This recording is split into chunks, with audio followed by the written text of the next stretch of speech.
Assalamualaikum warahmatullahi wabarakatuh. Halo anak-anak, kembali lagi bersama Bu Guru di sini. Untuk hari ini, kita akan belajar matematika tentang pembulatan bilangan. Kita langsung saja pada materi pembulatan bilangan.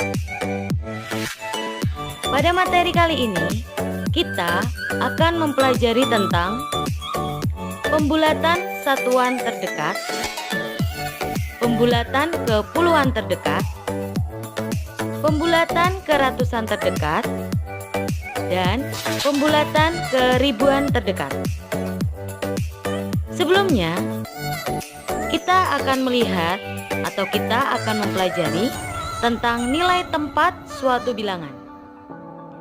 Kamu bisa perhatikan di samping kanan pada slide yang sudah Bu Guru sajikan.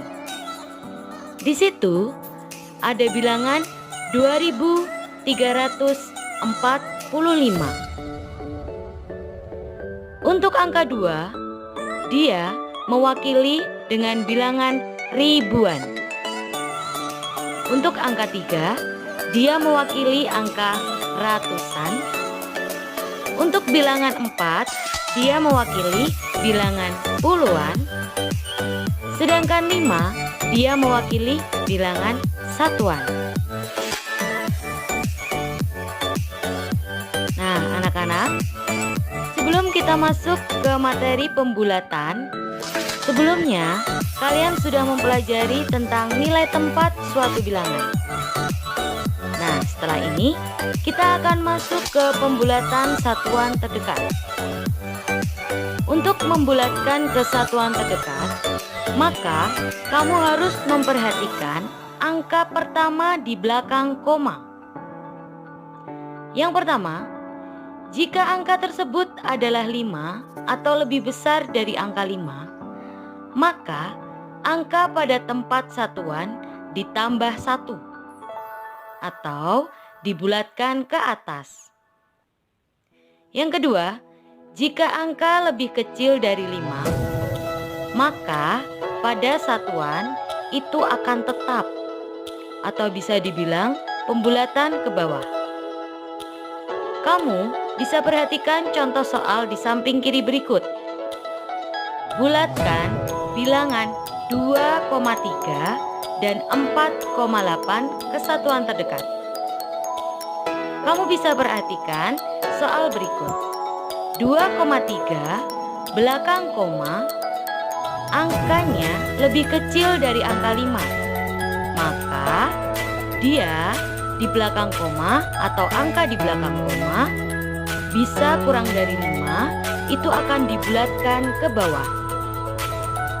Dan kamu perhatikan soal yang sampingnya, 4,8, dia akan dibulatkan menjadi angka yang lebih bulat atau ditambah 1. Karena angka di belakang koma lebih besar dari angka 5.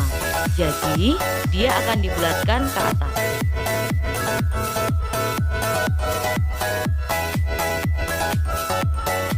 Selanjutnya adalah pembulatan puluhan terdekat. Dalam membulatkan bilangan puluhan terdekat, yang harus diperhatikan adalah angka satuannya. Apa artinya? Yang pertama, jika angka satuan kurang dari 5, maka dia akan dibulatkan ke bawah. Yang kedua, jika angka satuannya lebih dari 5, maka dia akan dibulatkan ke atas. Kamu bisa perhatikan contoh soal di bawah ini. Berikut soal yang pertama adalah 46. Karena angka satuannya atau pada angka merah lebih dari 5, maka dia akan dibulatkan ke atas. Jadi 46 akan dibulatkan ke atas menjadi 50. Yang selanjutnya adalah 34. Karena angka satuannya atau pada angka merah kurang dari 5, maka dia akan dibulatkan ke bawah. Jadi angka 34 atau bilangan 34 akan menjadi bilangan 30. Kita lanjutkan ya anak-anak. Sekarang kita akan maju ke pembulatan ke ratusan terdekat. Dalam membulatkan bilangan ke ratusan terdekat, maka yang harus diperhatikan adalah angka puluhannya. Artinya yang pertama, jika nilai puluhannya 50 ke atas, maka akan dibulatkan ke atas menjadi 100. Yang kedua, sedangkan nilai puluhannya apabila kurang dari 50, maka dia akan dihilangkan. Contohnya ada di bawah ini. 235. Karena puluhannya kurang dari 50, maka puluhannya akan dihilangkan.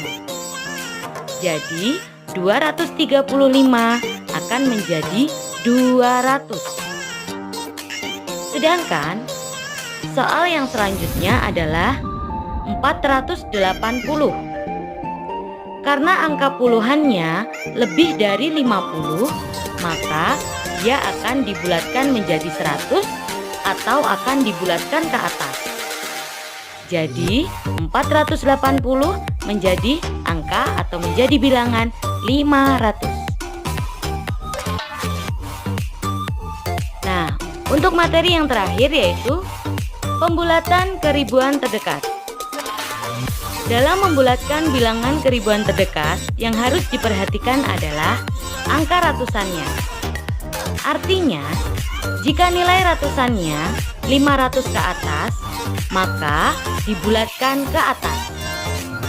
Yang kedua, jika nilai ratusannya kurang dari 500, maka dia akan dihilangkan. Contoh soal kamu bisa perhatikan di bawah ini. 3567. Karena bilangan ratusannya lebih dari 500, maka dia akan dibulatkan ke atas menjadi ribuan atau 1000. Jadi 3567 dia akan dibulatkan menjadi 4000. Soal selanjutnya yaitu 3234. Karena bilangannya atau bilangan ratusannya kurang dari 500, maka bilangan ratusannya akan dihilangkan. Jadi 3234 dia akan dibulatkan menjadi angka atau bilangan 3000. Begitulah anak-anak. Tetap semangat ya. Nah, cukup sekian materi matematika kali ini. Tetap semangat dalam pembelajaran hari ini. Jangan lupa berdoa. Cukup sekian. Terima kasih. Wassalamualaikum warahmatullahi wabarakatuh.